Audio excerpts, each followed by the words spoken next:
plutôt pas mal. En plus, elle est bien blanche, bien lisse.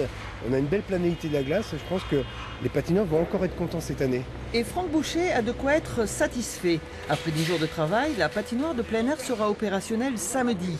Les amateurs vont évoluer sur 490 mètres carrés de glace et même les moins de 6 ans pourront faire leur première glissade grâce au conseil d'animateurs.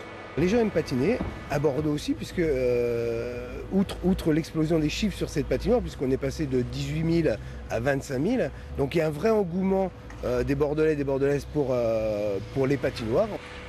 Jusqu'au 4 janvier, pour 3,10 €, chacun pourra profiter de la patinoire de 10 h à 22 h chaque jour. Patinage, illumination, Bordeaux se prépare aux festivités, mais à 4 semaines du passage du Père Noël, il est important de bien choisir le sapin. Les gens en moyenne, ils prennent un sapin d'1,75 m, une étiquette bleue par exemple, comme ceci, qui est assez joli et qui est très solide.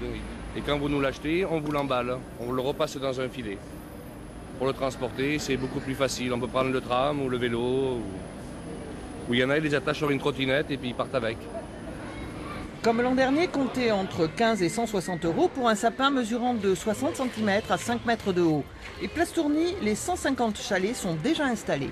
L'an dernier, nous étions quasiment à 400 000 personnes qui ont visité notre marché de Noël.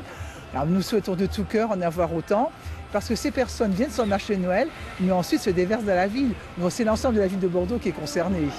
À 19 h samedi, lancement des illuminations de la ville et dégustation géante d'huîtres, place de la Bourse.